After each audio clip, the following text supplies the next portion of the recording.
अस्सलाम वालेकुम स्टूडेंट्स, आज हम बायोलॉजिकल साइंसेस का बहुत ही अहम टॉपिक डिस्कस करने जा रहे हैं जिसे फोटोसिंथेसिस कहा जाता है। फोटोसिंथेसिस का जो प्रोसेस है इसका हम सबसे पहले लाइट रिएक्शन स्टार्ट करेंगे और उसके बाद मैं डिस्कस करूंगा लाइट इंडिपेंडेंट रिएक्शन को। तो फोटोसिंथेसिस में लाइट रिएक्शन स्टार्ट करते हैं फोटोसिस्टम 2 से। देखिए स्टूडेंट्स, लाइट रिएक्शन जो है मैंने आपको इससे पहले के लेक्चर में डिस्कस किया था कि लाइट की जरूरत पड़ती है, वाटर की जरूरत पड़ती है और लाइट रिएक्शन की बात हो रही है। लाइट और वाटर की मदद से हम दो मॉलिक्यूल बनाते हैं जिससे एटीपी और NADPH कहा जाता है। इन दोनों मॉलिक्यूल्स को लाइट इंडिपेंडेंट रिएक्शन या डार्क रिएक्शन में ले जाया जाता है और वहां पर कार्बन आती है। कार्बन आने के बाद इन दोनों मॉलिक्यूल्स की एनर्जी के बाद हम ग्लूकोज सिंथेसिस करते हैं। तो सबसे पहले हम ये देखते हैं कि लाइट रिएक्शन में कौन से इवेंट होते हैं और ये किस तरह से लाइट रिएक्शन जो है वो होता है। स्टूडेंट्स, लाइट रिएक्शन के अंदर हम 4 स्टेप्स पढ़ते हैं। सबसे पहले फोटोलाइसिस ऑफ वाटर, उसके बाद electron transport chain, then reduction of NADP to NADPH और synthesis of ATP, that means photophosphorylation. ये 4 स्टेप्स हम लोग फोटोसिंथेसिस के लाइट रिएक्शन में पढ़ते हैं। अब जरा देखिए कि ये जो आपके सामने मैंने डायग्राम बनाई है, ये प्लांट में लीफ के अंदर मीजोफिल सेल के अंदर जो हमारे पास क्लोरोप्लास्ट का ऑर्गेनिल होता है, उसमें क्लोरोफिल जहां पर फोटोसिंथेसिस हो रहा होता है, हम वहां पर गए हैं, वहां पर पहुंचे हैं। क्लोरोफिल के अंदर हमने देखा कि 2 रीजन्स होती हैं। एक को हम कहते हैं क्लोरोफिल ए की बात हो रही है, फोटोसिस्टम 2 PS2b से कहा जाता है, एंड देन दूसरी जगह को कहा जाता है फोटोसिस्टम 1 PS1। देखिए क्लोरोफिल से special type of protein bind होता है। उस प्रोटीन के बाइंड होने की वजह से हमने इसका नाम फोटोसिस्टम 2 रखा है और इसका नाम फोटोसिस्टम 1 रखा है। दूसरी अहम बात आपको बताता चलूं कि फोटोसिस्टम 2 में जो लाइट एब्जॉर्ब होती है वो 680 nm की होती है, तो इसलिए भी इसे P680 या फोटोसिस्टम 680 के नाम से जाना जाता है। जबकि फोटोसिस्टम 2 जो है फोटोसिस्टम 1 वहां पर P700 नैनोमीटर की जो लाइट होती है वो एब्जॉर्ब होती है, तो इसलिए विजिबल लाइट की बात हो रही है, इसका नाम हमने P700 भी रखा है। स्टूडेंट्स, आप कहेंगे कि सर फोटोसिस्टम 1 पहले आना चाहिए था यहां पर और फोटोसिस्टम 2 वहां पर आना चाहिए था। एक्चुअली साइंटिस्ट ने जब डिस्कवरी की थी तो उस वक्त सबसे पहले फोटोसिस्टम 1 डिस्कवर हुआ था, उसको नाम दिया गया PS1 या फोटोसिस्टम 1। लेकिन बाद में पता चला कि फोटोसिंथेसिस का लाइट रिएक्शन स्टार्ट तो फोटोसिस्टम 2 से हो रहा है, तो इसलिए फोटोसिस्टम 2 को पहले स्टडी करते हम, उससे हमने पहले रखा है, और फोटोसिस्टम PS1 को हमने बाद में रखा है। जनाब, अब देखते हैं कि ये मैंने डायग्राम बनाई है क्लोरोफिल ए के अंदर फोटोसिस्टम 2 की, जहां पर लाइट आएगी 680 nm की एब्जॉर्ब होगी। मैं यहां पर लाइट बनाता हूं, देखिए यहां से ऊपर से लाइट आई। ये जो मैंने राउंड डिस्क स्टेप स्ट्रक्चर बनाए हैं, these discs are called the antenna complex। हम इनको डिस्क स्ट्रक्चर को एंटीना कॉम्प्लेक्स कहते हैं। तो जैसे ही लाइट हिट करेगी एंटीना कॉम्प्लेक्स से, antenna complex actually the chemical compounds, तो जैसे ही लाइट एनर्जी हिट करेगी एंटीना कॉम्प्लेक्स से, तो यहां से इलेक्ट्रॉन एक्साइटेड होंगे। इलेक्ट्रॉन के अंदर एनर्जी आ जाएगी और वो एक्साइटमेंट में जंप करेंगे, कभी यहां से यहां, यहां से यहां, इस कंपाउंड से इस कंपाउंड की तरफ, इस कंपाउंड से यहां, देन यहां, देन यहां, देन इस तरफ। तो 2 इलेक्ट्रॉन जंप करके यहां पर आ जाएंगे रिएक्शन सेंटर के पास। This is what the reaction centre, इसे रिएक्शन सेंटर कहा जाता है। तो रिएक्शन सेंटर के पास 2 इलेक्ट्रॉन आ जाएंगे जंप करके। वजह कि जब लाइट आई, एनर्जी आई, तो 2 इलेक्ट्रॉन जो है वो एक्साइटमेंट में आकर अपने केमिकल कंपाउंड्स इन जो मैंने आपको बताया एंटीना कॉम्प्लेक्स, इनसे जंप करके जो है एक कॉम्प्लेक्स से दूसरे कॉम्प्लेक्स, दूसरे से तीसरे, इस तरह जंप करते करते कहां पहुंचे? ये पहुंचे रिएक्शन सेंटर में। अब रिएक्शन सेंटर में हमारे पास जो है ये दोनों इलेक्ट्रॉन चले जाएंगे। प्राइमरी एक्सेप्टर नाम का एक केमिकल कंपाउंड होता है, प्राइमरी एक्सेप्टर। प्राइमरी एक्सेप्टर्स के पास ये दोनों इलेक्ट्रॉन पहुंच जाएंगे और उसके बाद चले जाएंगे आगे। इन इलेक्ट्रॉन ट्रांसपोर्टर के लिए हमारे पास एक और प्रोटीनियस कंपाउंड होता है, एक और मॉलिक्यूल होता है जिससे इलेक्ट्रॉन ट्रांसपोर्टर कहा जाता है। ये मैंने यहां पर इनका रेफरेंस लिखा है PQ। This is what the PQ। तो PQ का मतलब होता है प्लास्टोक्विनन। ये प्लास्टोक्विनन नाम का एक जो है वो इलेक्ट्रॉन ट्रांसपोर्टर है। दोनों इलेक्ट्रॉन इसके पास पहुंच जाएंगे, इस PQ के पास पहुंच जाएंगे। ये इनको ट्रांसपोर्ट करवाएगा। हम लोग बात कर रहे हैं इलेक्ट्रॉन ट्रांसपोर्ट चेन की। देखिए स्टूडेंट्स, इससे आगे मैं आपको बाद में समझाता हूं। जरा दोबारा से वापस आते हैं कि सर जो दो इलेक्ट्रॉन यहां से एक्साइटमेंट में आकर निकल चुके हैं, आगे की तरफ मूव कर गए हैं, और हर दफा लाइट आने के बाद अगर ये दो इलेक्ट्रॉन यूं ही निकलते जाएंगे तो पीछे एंटीना कॉम्प्लेक्स, पीछे ये जो डिस्क बनी हुई है, इनके जो केमिकल कंपाउंड्स होते हैं उनमें गड़बड़ हो जाएगी। उनका तो स्ट्रक्चर ही चेंज हो जाएगा, केमिकल कंपोजिशन ही चेंज हो जाएगी। तो उसके लिए हमारे पास क्या सॉल्यूशन है? तो स्टूडेंट्स, उसके लिए हम वाटर को ब्रेक करते हैं। तो यहां पर सबसे पहले वाटर को ब्रेक किया जाएगा। जब हम वाटर को ब्रेक करते हैं तो ऑक्सीजन अलग हो जाएगी, हाइड्रोजन आयन अलग हो जाएगा, और इस वाटर के ब्रेक से जो दो इलेक्ट्रॉन हमें मिलते हैं वो हम इन कंपाउंड्स में ऐड करते हैं। तो हमारे पास ये क्या था? फोटोलाइसिस ऑफ वाटर, पहला स्टेप कि वाटर को हमने ब्रेक किया। फोटोलाइसिस ऑफ वाटर, सूरज की रोशनी, सनलाइट की मौजूदगी में क्या हुआ कि वाटर का लाइसिस किया, वाटर को ब्रेक किया गया। वाटर को जब हमने ब्रेक किया तो इसमें से ऑक्सीजन मिली हमें, ऑक्सीजन के बाद हमें हाइड्रोजन आयन मिला, और जो दो इलेक्ट्रॉन मिले वो हमने उन इलेक्ट्रॉन्स की जो यहां से निकलकर जंप करके आगे चले गए थे उनकी जगह को फिल किया। तो ये था हमारे पास photolysis of water. Photolysis of water के बाद हमारे पास दूसरे नंबर पर जो स्टेप है वो है इलेक्ट्रॉन ट्रांसपोर्ट चेन। अब देखिए इलेक्ट्रॉन ट्रांसपोर्ट चेन पर आ जाते हैं।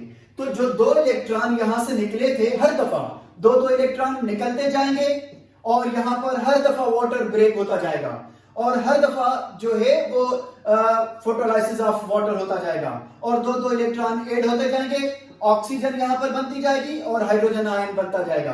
तो आप जो पढ़ते हैं कि भाई फोटोसिंथेसिस में जो है कार्बन आती है और ऑक्सीजन रिलीज होती है, तो जो ऑक्सीजन रिलीज होती है वो यही ऑक्सीजन है।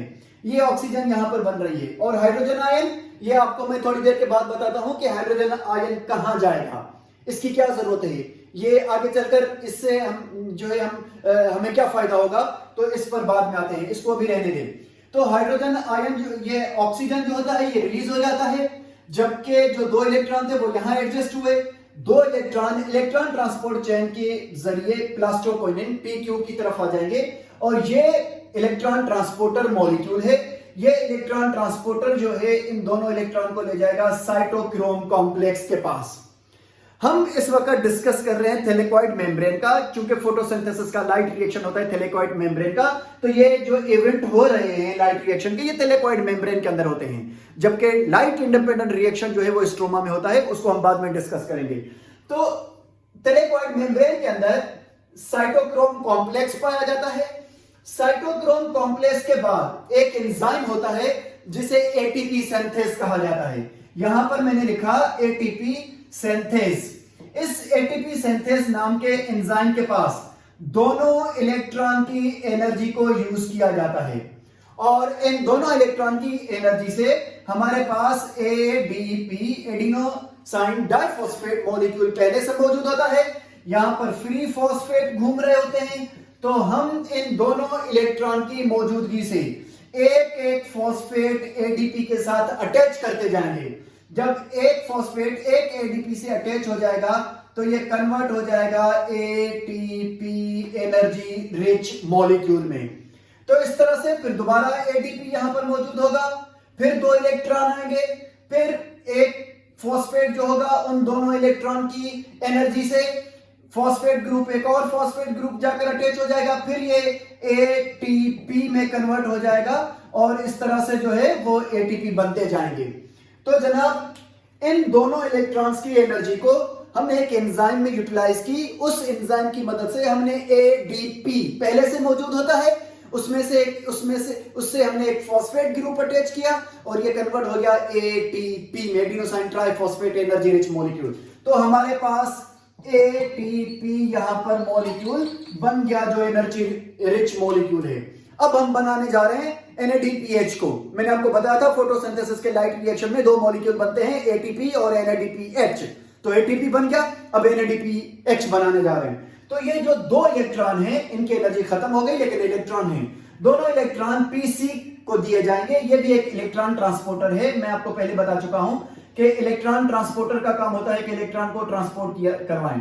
अब ये इलेक्ट्रॉन ट्रांसपोर्टर पीसी जो है, यहां पर मैंने प्लास्टोसाइनिन इसको जो है वो रेफरेंस में लिखा है पीसी, प्लास्टोसाइनिन। तो प्लास्टोसाइनिन इन दोनों इलेक्ट्रॉन्स को लेकर फोटो सिस्टम 1 की तरफ चला जाएगा। We are discussing electron transport chain still. अच्छा, ये जो 2 हैं, पीसी जो है जिन 2 इलेक्ट्रॉन्स को लेकर आगे की तरफ जा रहा है, इन दोनों इलेक्ट्रॉन्स में अब कोई एनर्जी नहीं है, ये एनर्जी दे चुके हैं, ये सिर्फ इलेक्ट्रॉन्स हैं। अब इन इलेक्ट्रॉन्स को पहुंचाया जाएगा फोटो सिस्टम 1 में।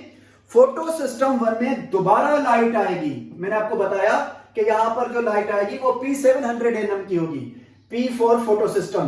तो फोटो सिस्टम 700, यहां पर लाइट जो आएगी, यहां पर भी सेम यही एंटीना कॉम्प्लेक्स क्लोरोफिल के कंपाउंड मौजूद है, मॉलिक्यूल मौजूद हैं जिनको एंटीना कॉम्प्लेक्स कहा जाता है। उन पर जब लाइट हिट करेगी तो ये दोनों इलेक्ट्रॉन पहुंच चुके हैं, ये दोनों इलेक्ट्रॉन दोबारा एनर्जी रिच हो जाएंगे। Why? Because of light energy के आने से ये दोनों इलेक्ट्रॉन दोबारा जंप करके इन केमिकल कंपाउंड से और पहुंच जाएंगे रिएक्शन सेंटर पर। ये क्या चीज है? ये रिएक्शन सेंटर है। तो रिएक्शन सेंटर के पास जब ये पहुंचेंगे, उसके बाद रिएक्शन सेंटर पर पहुंचने के बाद ये चले जाएंगे प्राइमरी एक्सेप्टर्स की तरफ। प्राइमरी एक्सेप्टर्स जैसे यहां पर मौजूद था, यहां पर भी एक मॉलिक्यूल मौजूद होता है जिसे प्राइमरी एक्सेप्टर कहा जाता है। देखिए स्टूडेंट्स, यहां पर वाटर ब्रेक नहीं होगा। वाटर ब्रेक या हाइड्रोलाइसिस ऑफ जो है वो फोटोलाइसिस ऑफ वाटर जो है वो इसलिए नहीं होगा बिकॉज के यहां पर 2 इलेक्ट्रॉन इस तरफ से आए हैं, तो वो एक्स्ट्रा इलेक्ट्रॉन है, उनको सिर्फ एनर्जी दी जाएगी। यहां पर जो है वो फोटोलाइसिस ऑफ वाटर इसलिए हो रहा था कि बिकॉज के 2 इलेक्ट्रॉन जो इधर जा रहे थे, यहां पर जा रहे थे, तो उन इलेक्ट्रॉन की जगह कौन फिल करेगा, तो हमने वाटर को इसलिए ब्रेक किया था। लेकिन यहां पर वाटर ब्रेक नहीं होगा बिकॉज के 2 इलेक्ट्रॉन जो यहां से आए हैं, ऑलरेडी इलेक्ट्रॉन एक्स्ट्रा 2 इलेक्ट्रॉन मौजूद हैं, सिर्फ एनर्जी उनको मिली गई, एनर्जी आएगी सनलाइट से, और 2 इलेक्ट्रॉन रिच होकर जंप करके, एनर्जी रिच होकर जंप करके रिएक्शन सेंटर के बाद प्राइमरी एक्सेप्टर्स के पास पहुंचकर एक और इलेक्ट्रॉन ट्रांसपोर्टर के पास पहुंच जाएंगे जिसे FD कहा जाता है। ये FD मैंने दोबारा यहां पर लिखा है, इसे फेरोडॉक्सिन कहा जाता है। ये फेरिडॉक्सिन नाम का जो इलेक्ट्रॉन ट्रांसपोर्ट है बच्चों, FD के नाम से जाना जाता है। अब इस फेरिडॉक्सिन नाम का इलेक्ट्रॉन ट्रांसपोर्टर मॉलिक्यूल दोनों इलेक्ट्रॉन्स को, अब ये एनर्जी रिच इलेक्ट्रॉन है, यहां पर एनर्जी रिच हुए, इनको लेकर आएगा एक एंजाइम के पास जिसे NADP रिडक्टेज एंजाइम कहा जाता है। This is what? NADP reductase नाम का ये एक एंजाइम है। तो इस एंजाइम के पास दोनों इलेक्ट्रॉन पहुंच जाएंगे। जब दोनों इलेक्ट्रॉन पहुंच जाएंगे तो दोनों इलेक्ट्रॉन की एनर्जी की मदद से हमारे पास NADP पहले से मौजूद है। ये एक ऐसा मॉलिक्यूल है जो ADP की तरह, इस मॉलिक्यूल की तरह पहले से मौजूद होता है, ADP की तरह। तो हमारे पास NADP पहले से मौजूद है, सिर्फ हमने इसे क्या करना है कि NADPH में कन्वर्ट करना है। तो जनाब NADP हमारे पास पहले से मौजूद है। इन 2 इलेक्ट्रॉन की मौजूदगी से, इन 2 इलेक्ट्रॉन की एनर्जी से हम ये हाइड्रोजन आयन इसके साथ अटैच करेंगे, और जब हाइड्रोजन आयन अटैच हो जाएगी तो ये हो जाएगा NADPH और प्लस में H।